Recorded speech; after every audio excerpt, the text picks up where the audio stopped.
So I'm joined here today with my lovely wife, Julie. Say hi, Julie. Hi. We've been married for 40 years, Yep, 40 years this and past March. it's been a really good life to live. Some of the things that I've been adjusting in my life and my lifestyle has really come from talking to you and getting a lot of feedback from you and a lot of how you feel about things. And I know that we have had a lot of honest and deep conversations about quite a few things. That's true. I mean, we've been best friends for those 40 years, plus a few years before that. And we've always had great communication, which I think is what has, kept us strong through the years. And being able to talk about difficult things, happy things, good things. And obviously, the past 2 years have been good. So, It's interesting to note that in my last videos that I've been talking about how before these last 2 years that there have been things in our life that we've had to deal with that I didn't make it easy. I didn't make our lives I made our lives a bit difficult when it came to the drinking and the eating and the bad health and things like that. And when we talked about it became a life decision. It became a decision of one or the other. And how, you said, you basically told me it's either me or your lifestyle. well, I would like to think I didn't say it like that, but I Okay, think. so I paraphrased. Well, no, I think that it probably came across that way. As you said, this is something that has been ongoing, and it's not as if I've never been a drinker. That because I have always enjoyed to have wine at meal times, or we'd go out. I enjoy to have a drink now and then, and come home, have wine. So it's not as if Jim's the only one that has enjoyed having alcoholic beverages, because we both have. I think that when you are so close to somebody and you go through so many things in life with them, getting married, having children, supporting each other through your careers. I was a stay-at-home mom for many, many years, and then went into the workforce. But it bonds you through all those things through our life. It's bonded us. So all the good things, you then sometimes anything that becomes difficult, you kind of go through life through those too. So when it came to the point, it's not as if it was a surprise, I don't think, to you when we had the big conversation, because we have had that many times, not to that degree, but I would just sometimes beg you, could you just please just cut down, or if we went out to dinner and had a drink or two, and then you wanted to have 3 or 4, and then by the time we left, it was take me to the store, I want to get something else. And and before that, it was we had cut hard alcohol out of the house, didn't bring it into the home for different reasons. So at this point, it was take me to the store, buy me some wine, I want to keep drinking. And that went on for a very long time. And my responsibility in it is, I could sit and say, but I just want to go home.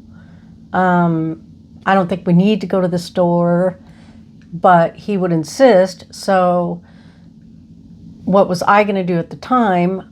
Could have said no, could have went home, but then my fear was, is he going to then go get in the car after having 4 doubles, sometimes 5, and try to drive anyway? Doesn't make it right that I went ahead and took him to the store, so I take responsibility for that. But when we finally got to the point, it's just there were multiple things that had happened, and I would say your health being the biggest. Mm-hmm. I agree. And I felt like I was sitting there watching him going to take his last breath. Like I could come home from work and he might be gone. And I had just decided that I could not continue to go on like that. And so the conversation, the way I remember it, was, you know, I'm not going to tell you how to live your life. I'm not going to tell you you need to change. You know how I feel. But I know for me and my sanity and my health and my conscience, I can't sit back any longer and continue to just do nothing. So, because if something did happen, I would feel like I was partially to blame if I did not say something. So I felt like I wasn't going to sit and watch it. If he wanted to live that way, then he would have to live that way without me being around it. So that was a conversation we had. That's it's interesting how we had many conversations about the need for change, and that went on for many years. And I just thought to myself, well, yeah, I'll just stop and it'll be okay, and we'll just figure things out as it goes. However, And when I would couple days. when I would stop, there was no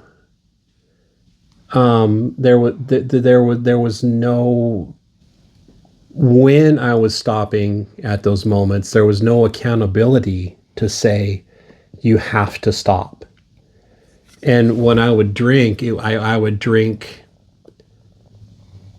without this. I would say, okay, I'm going to have a couple drinks, but then it was a couple more and a couple more. So there was never stopping. There was never a stopping point, because I could always rely on you to drive us home. And like you said, then there was the trips to the store.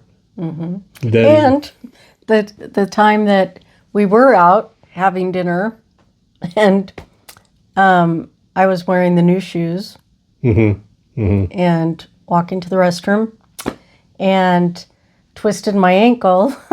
And twisted? Well, twisted it, broke my ankle, fractured a rib. I had frozen shoulder at the time, so when I went to go fall, I was like, I am not landing on that shoulder. So ended up kind of trying to break my fall, cracked my knee. It was bad. And I thought, because then I drove us home. Yeah, you drove us home, because I was sitting there going, what just happened? And I was sitting there looking at you on the floor. What are you on the floor for? And I'm just like going, where's my drink? We can laugh about it now. Yeah, well, we can laugh about it now, but it was pretty serious then. And there's a whole group of people standing around you like, where's your husband? Well, he's over there drinking. And I thought at that point, I really thought, okay, this is going to motivate you, because you've always put me first. We've always put each other first. Have always tried to. And I just thought for sure he's going to feel so bad about this tomorrow. Oh, I felt bad, but not bad enough. Yeah. That's the problem. Yeah. And that was, And how many years ago was that before? That was in 2022. Yeah, and That was I didn't stop January until of 2022. So, I didn't stop until 2024. yep. So it continued, and It, so I I think think I think that it came down a lot down to again, the word is accountability. My accountability to what I did was not strong enough to make me stop. yeah, And the decision that I had to make was, well, when you said, I called my sister and she said I can move in this weekend. That was that was a pretty big stepping point for me. That was a pretty yeah, big thing. It's like, okay, well, I got to get off. I got to figure something out here. yeah. I thought, because I'm a very private person, so I do not like to share things with my family. But I knew at that point I had to figure something out. So if I was going to say anything, I had to have it planned out. I had to make sure that I kept my word, that what I was telling him was true. I was going to stick with it. Hardest decision I've ever made. And yeah, I told her, You know, if things go a certain way that they might go, I may be looking for a place to stay for a while. it's interesting because that was the first time in my recollection that you actually made a plan and vocalized it. You made a definite plan to tell me this is what I am going to do. It was always, we always talked about, you need to stop, you need to quit, you need to figure this out, you need to, but there was nothing, no repercussions. There was Yeah. nothing there. And I knew that you always knew. You knew your health was deteriorating. You knew things were not going well for you physically. You knew that it had created some issues amongst family members. Yeah, it wasn't just between us. No, It was because others they, too. care about you, love you. Yeah. And it wasn't as if you were, this walking around stumbling drunk. You went to work every day. You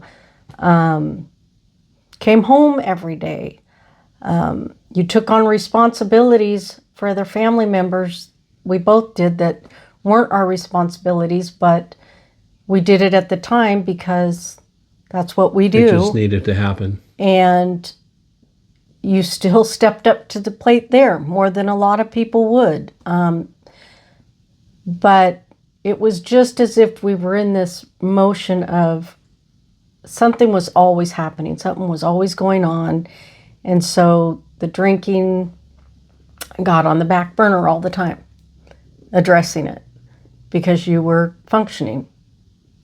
And we were going through life and trying to do the things we could and work and take care of people. And but like you said, it just kind of came to a head, and It's not that I didn't just want couldn't to. be delayed. Yeah, it could not be delayed any longer. That's how I felt. It's not that I didn't want to stop. It's just that it got to the point to where I really didn't care in a lot of respects. Yeah. And I just felt like you didn't want to stop bad enough. I didn't want to stop bad enough because I knew what it was doing to me. However, when I was talking previously in the other videos, in the morning, I was having such a hard time functioning as far as getting up, waking up, taking a shower, going to work, and then I'm sitting there at work. It'd take me a couple hours in order for me to shake the cobwebs out of my head. And then I'd start thinking about dinner. I remember Dinner and drink. I could hear you, gag reflex Yeah. in the bathroom every morning, Dry heave. dry heaves, and taking your shower. And then, when you come and tell me goodbye, you'd be like, I just can't keep doing this. Tonight, I'm not buying anything. We're not going out. And then what did we do? And I'd be like, yes, but in my mind, I knew because of history what most likely was going to happen. I was hoping that this would be the one day. So I never ever said I told you so or we'll see. But in my mind, I was saying those things. But, and then, you, like you said, it wasn't even probably lunchtime and you were thinking, wonder where we're going to go out tonight. I hope I can get Julie to go out tonight. And if not, I'm going to stop and get some wine. I was on my next mission. Yeah. I was on my next mission. And it was just, it got to be a terminal vortex, just constant whirlwind going around and around and around and just never stopping. Mm-hmm. I think today's been a good conversation. Maybe one of the next times that I'm able to join you, if you'll have me, is we could talk about, how our life started. And then through the years, how was life, and when did the drinking play a role in things? So I'd be more than happy to do that. That'd be great. Yeah, that'd be awesome because it gives people more to watch as opposed to just watching me. But oh well, we're good together though. We are. So.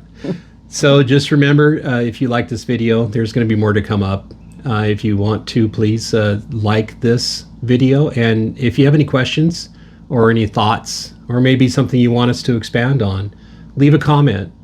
And also, please subscribe, because it really helps out the channel. We'll see you then. Bye.